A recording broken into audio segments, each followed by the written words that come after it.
الله أكبر الله أكبر الله أكبر أشهد أن لا إله إلا الله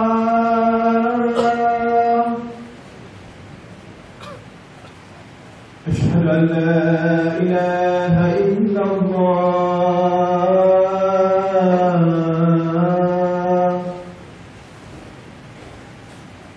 أشهد أن محمدا رسول الله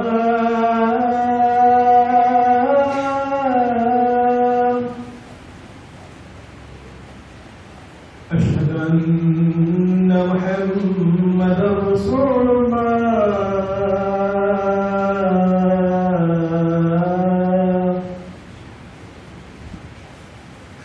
حي على الصلاة حي على الصلاة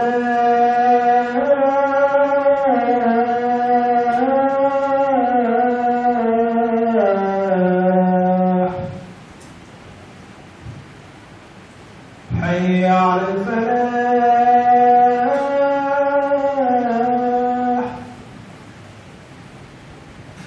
حي على الفلاح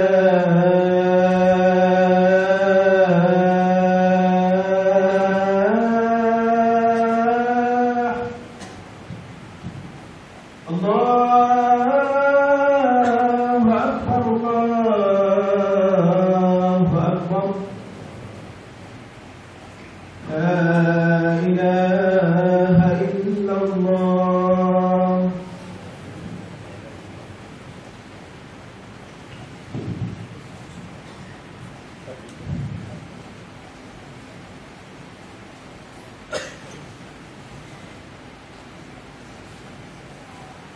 الحمد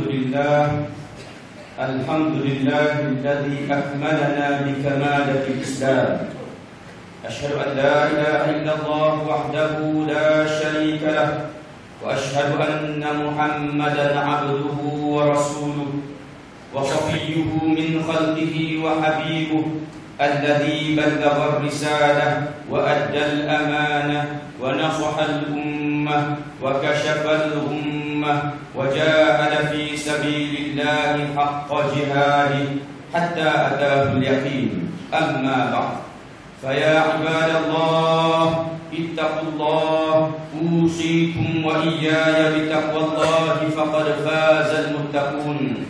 قال الله سبحانه وتعالى في محكم كتابه بعد أعوذ بالله من الشيطان الرجيم: وهو الذي جعلكم خلائف الأرض ورفع بعضكم فوق بعض درجات ليبلوكم فيما آتاكم إن ربك سريع العقاب وإنه لغفور رحيم. صدق الله العظيم. Dialah Allah Subhanahu wa Ta'ala yang menjadikan kamu khalifah di bumi ini, dan Allah Subhanahu wa Ta'ala mengangkat derajat kamu di antara satu sama lain. Ada yang tinggi dan ada yang rendah.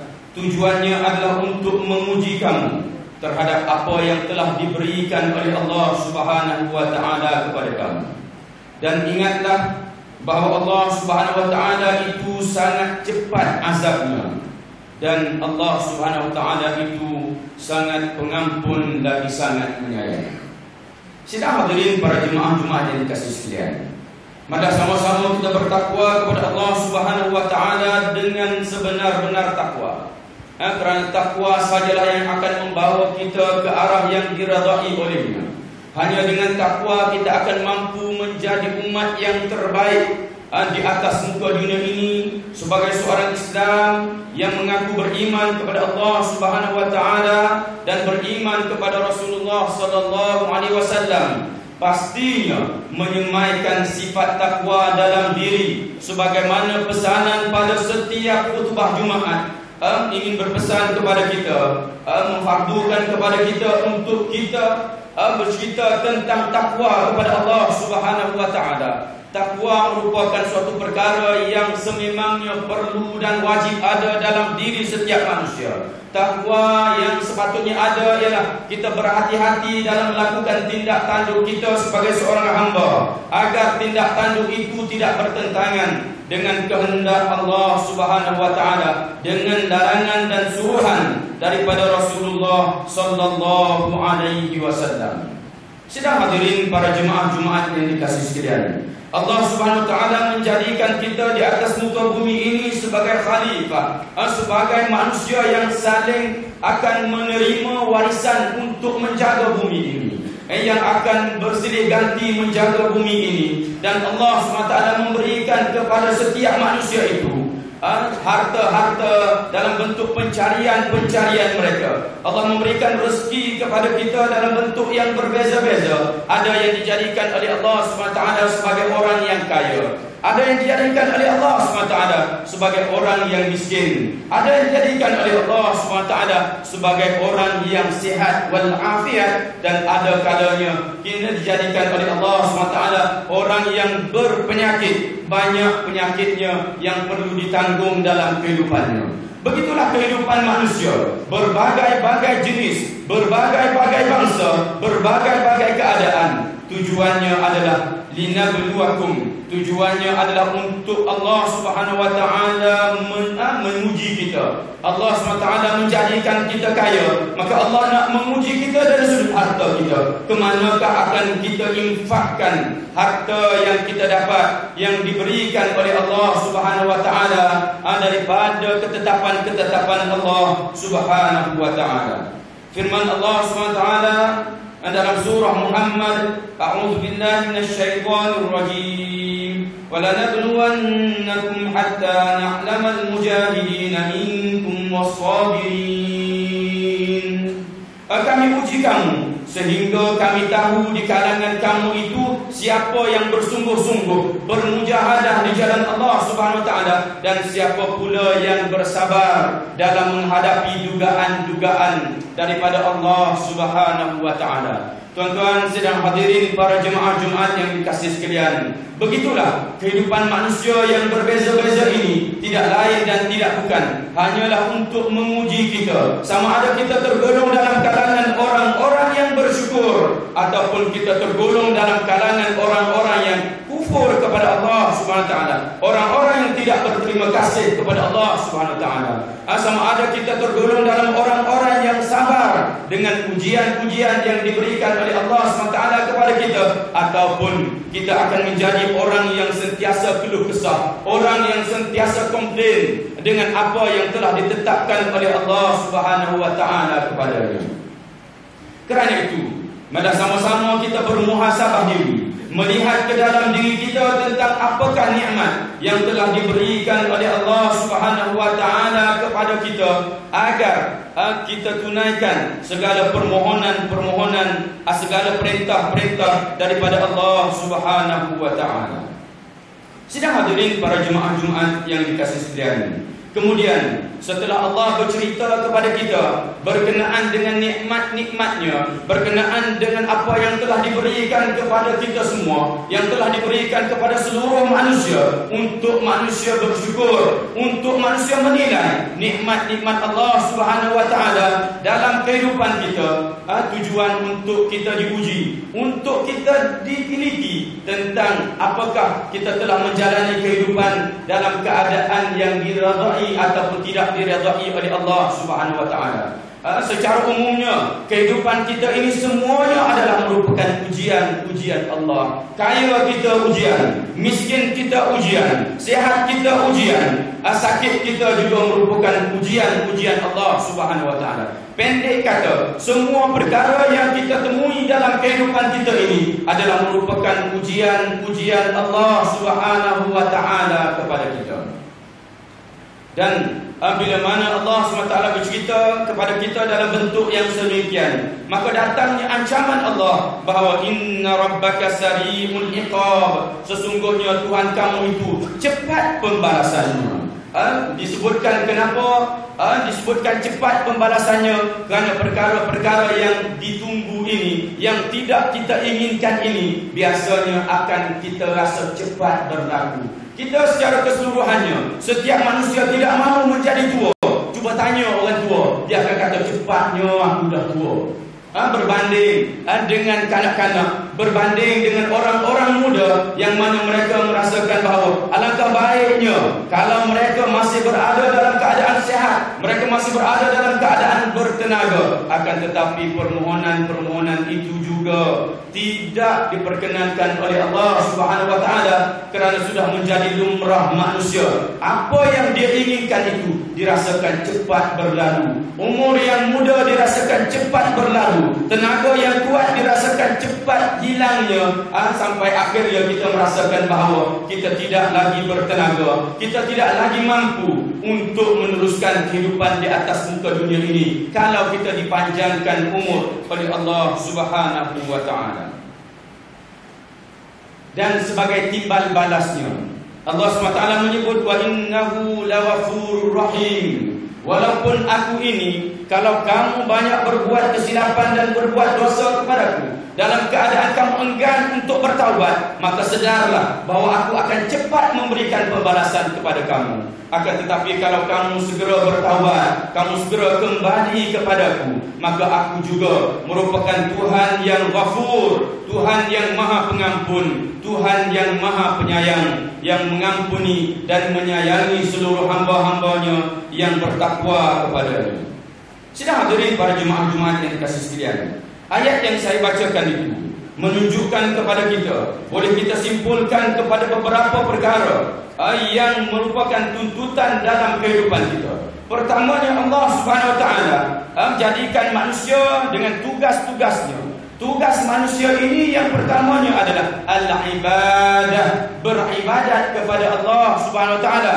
Sama ada ibadat itu ibadat yang khusus seperti solat, puasa, zakat, haji dan sebagainya, dan juga ibadat-ibadat yang umum yang perlu kita tunaikan dalam kehidupan kita. Ibadat-ibadat yang berbentuk perkara-perkara sunat, dan yang umum-umum itu termasuklah mencari pekerjaan, termasuklah menjalani kehidupan kita di atas muka dunia ini sebagai seorang manusia. Maka ia termasuk dalam ibadat-ibadat umum kepada Allah Subhanahu wa taala. Janganlah sekali-kali kita berhujah dengan ibadat-ibadat umum ini untuk kita meninggalkan perkara-perkara yang diwajibkan oleh Allah. Sebagaimana ramai di kalangan kita yang mungkinnya memberi alasan ibadat umum mereka, iaitu pekerjaan-pekerjaan mereka, usaha-usaha mereka untuk mencari sesuap nasi demi keluarga-keluarga mereka, demi anak-anak mereka, dijadikan sebagai alasan untuk mereka tidak mempelajari perkara-perkara berkenaan dengan fardu ain. Mereka keluar daripada rumah mereka setiap hari untuk mencari sesuap nasi. Mereka keluar daripada rumah mereka setiap hari untuk mencari rezeki yang akan dibawa pulang kepada anak-anak mereka, akan dibawa pulang kepada keluarga-keluarga mereka. Bila mereka pulang, mereka lupa untuk beribadat kepada Allah. Mereka lupa untuk memenuhi tuntutan Allah Subhanahu wa taala agar kita menjadi penuntut ilmu, agar kita menghilangkan kejahilan dalam perkara-perkara yang berbentuk fardu ain dalam kehidupan kita. Maka dengan itu kita tidak ubah seperti apa yang disebutkan oleh Allah. Ulaika kal an'ami bal hum adall. Mereka itu seperti haiwan-haiwan ternakan, bahkan mereka lebih teruk daripada itu. Haiwan-haiwan ternakan yang keluar daripada tempat dia tidur pada setiap hari mencari makan, sebelum malam mereka telah pun pulang untuk menginap, untuk tidur, untuk berehat. Sedangkan manusia-manusia ini terus bekerja mencari rezeki. Dan saya katakan tidak salah untuk kita bekerja mencari rezeki, akan tetapi jangan kita lupa kepada bahagian kita, kepada tanggungjawab kita untuk kita menghilangkan kejahilan dalam diri kita berkenaan dengan perkara-perkara fardu ain dalam kehidupan kita. Yang kedua, tugas dan tanggungjawab manusia ialah al-imarah, apa yang dinamakan sebagai memajukan bumi. Bila mana manusia diutus oleh Allah, dihantar ke muka dunia, tugasnya beribadat kepada Allah. Di samping beribadat, tugasnya juga adalah untuk imaratul ard, menjaga kestabilan bumi ini, menjaga apa yang perlu ada di atas muka bumi ini, menjaga kemaslahatan masyarakat atas muka bumi ini. Maka di sana kita dituntut agar menyediakan infrastruktur yang baik untuk kehidupan masyarakat. Pihak yang berwajib diminta agar menyediakan kelengkapan untuk masyarakat, menyediakan pekerjaan kepada masyarakat, menyediakan masjid-masjid, menyediakan rumah-rumah, menyediakan kedai-kedai, menyediakan tempat permainan, tempat rekreasi dan sebagainya. Ini tujuannya adalah li'imaratil ard,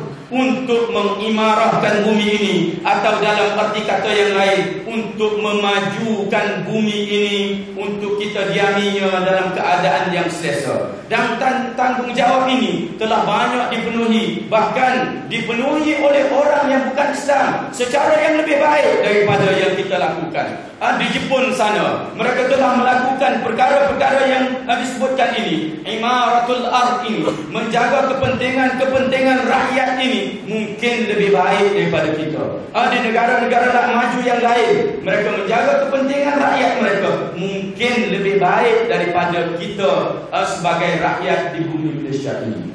Itu merupakan tanggungjawab kedua yang dibebankan oleh Allah SWT, dipertanggungjawabkan oleh Allah SWT kepada kita. Tanggungjawab yang ketiga, sebenarnya saya sengaja letakkan yang ketiga. Saya sengaja letakkan di belakang untuk kita memahami bahawa selepas kita beribadat, biasanya dalam kehidupan kita ini, kita imaratul ard, kita majukan bumi, kita majukan kampung kita, kita majukan taman kita majukan negeri dan negara kita. Dan ini kita nampak berlaku dalam masyarakat kita. Akan tetapi yang ketiga ini, tugas manusia yang disebut oleh Allah Subhanahu wa taala, wa huwa alladhi ja'alakum khalaifal ard.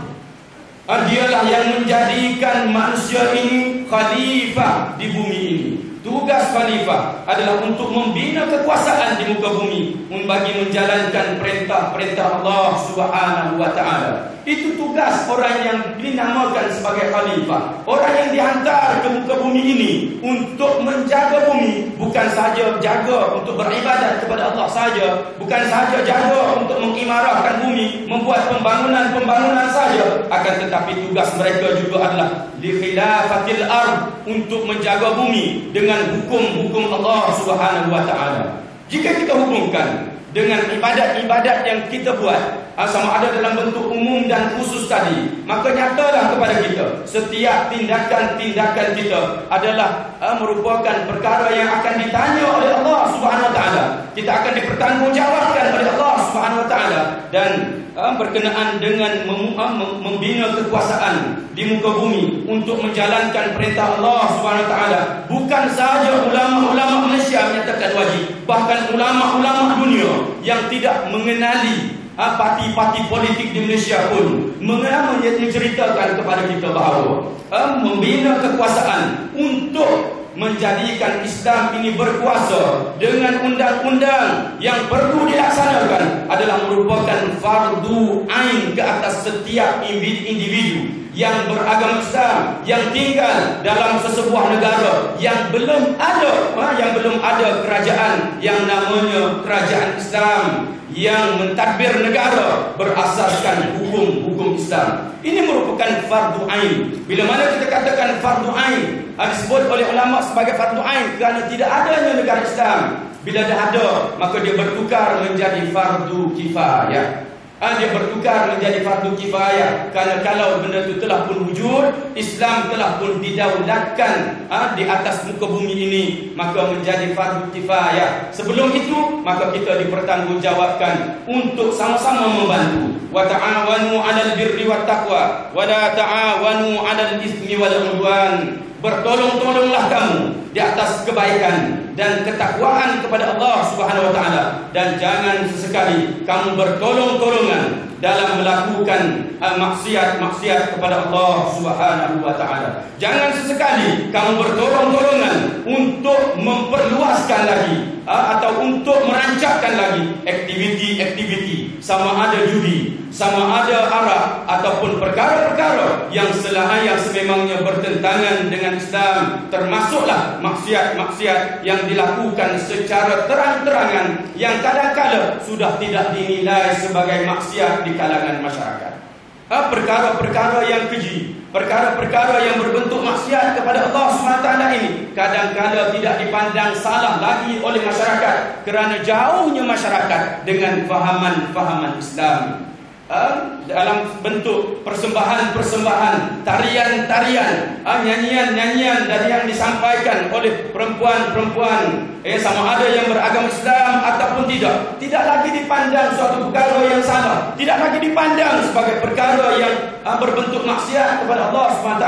Mungkin kerana kita telah terbiasa dengan didikan tersebut. Maka pada hari ini, mimbar pada hari ini menyeru kepada sidang Jumaat sekalian agar kita semua kembali kepada Allah, agar kita semua berfikir sejenak dalam kita meneruskan kehidupan kita di atas muka bumi ini, dalam kita meneruskan kehidupan kita sebagai seorang rakyat yang mengaku beragama Islam. Menjadi kewajipan kita untuk memilih pemimpin yang benar-benar bertepatan dengan kehendak Allah SWT, agar mereka dapat menerajui negara dalam bentuk yang akan mendapat keredaan daripada Allah SWT. Ini merupakan tanggungjawab kita semua. Kalau di tempat-tempat yang memerlukan kita mengangkat senjata, pada dulunya para sahabat, para tabi'in mengangkat senjata berjuang menegakkan agama Allah, membentuk khilafah, membentuk kerajaan-kerajaan Islam. Maka pada hari ini kita bukan dituntut untuk mengangkat senjata. Tidak ada medan sebegitu untuk kita di bumi Indonesia, tapi kita dituntut untuk memilih pemimpin yang kita rasakan sesuai dengan kita, sesuai dengan Islam, bukan sesuai dengan pemikiran kita yang mungkin tidak berunsurkan kepada firman Allah, tidak berunsurkan kepada hadis-hadis Rasulullah sallallahu alaihi wasallam. Mungkin kalahnya suatu pihak kerana undi kita, mungkin kalahnya satu pihak kerana kita tak mengundi contohnya. Semuanya itu akan dibebankan oleh Allah, akan disoal oleh Allah Subhanahu Wa Taala. Terutamanya bila Allah Subhanahu Wa Taala mungkin bertanya kepada kita, wahai si fulan bin si fulan, bila mana kita dimasukkan 5 kaki ke bawah tanah, maka kita ditanya oleh Allah, apa sumbangan kamu terhadap Islam? Apa yang kamu buat untuk membantu Islam di atas muka bumi ini, selain daripada kamu beribadat, kamu salat kepada aku atas muka bumi? Maka tuan-tuan dan sidang hadirin para jemaah sekalian, kita semua akan bertanggungjawab. Kita semua akan menjawab soalan-soalan daripada Allah Subhanahu Wa Taala. Maka pada hari ini sekali lagi mimbar menyeru kepada para hadirin sidang jemaah sekalian agar semuanya kembali kepada Allah Subhanahu Wa Taala, agar semuanya merujuk kepada kitab Allah, merujuk kepada kalam-kalam ulama. Kerana kita tak mampu memahami kalam Allah secara sendirinya dengan kejahilan kita, maka kita faham, kita ambil daripada ulasan ulama yang muktabar berkenaan dengan perkara ini, agar kita menjadi umat yang selamat di dunia dan juga di akhirat. Barakallahu li wa lakum bil Qur'anil azim, wa nafa'ani wa iyyakum bima fihi min al-ayati wa dhikril hakim, wa taqabbala minni wa minkum tilawatahu innahu huwas samiul alim. أقول قولي هذا وأستغفر الله العظيم لي ولكم ولسائر المسلمين والمسلمات فاستغفروا إنه هو الغفور الرحيم.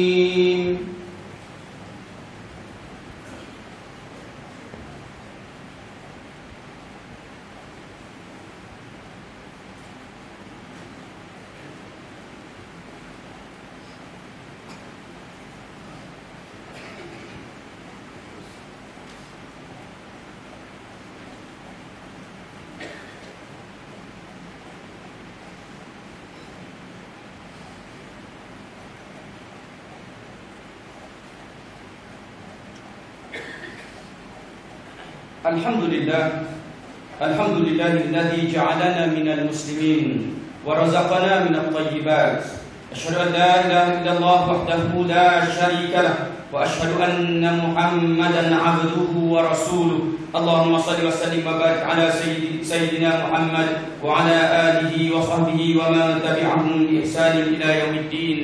أما بعد فيا عباد الله اتقوا الله فقد فاز المتقون قال الله تعالى إن الله وملائكته يصلون على النبي يا أيها الذين آمنوا صلوا عليه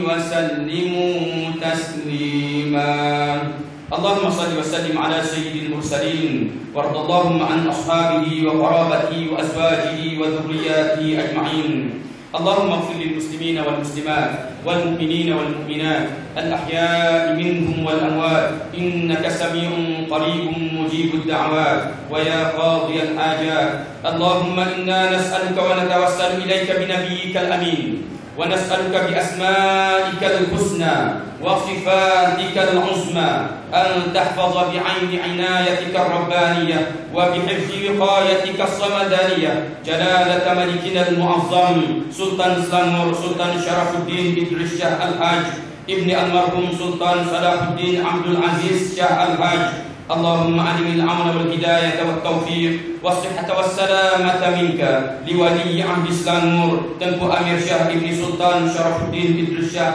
الحاج في أمن وصلاح وعافية بمنك وكرمك يا ذا الجلال والإكرام اللهم أطل عمرهما مصلحين للموظفين والرعية والبلاد وبلغ مقاصدهما لطريق الهدى والرشاد عباد الله إن الله يأمر بالعدل والإحسان وإيتاء ذي القربى وينهى عن الفحشاء والمنكر والبغي يعظكم لعلكم تذكرون فاذكروا الله العظيم يذكركم واشكروه على نعمه يزدكم واسألوه من فضله يعطكم ولذكر الله أكبر والله يعلم ما تصنعون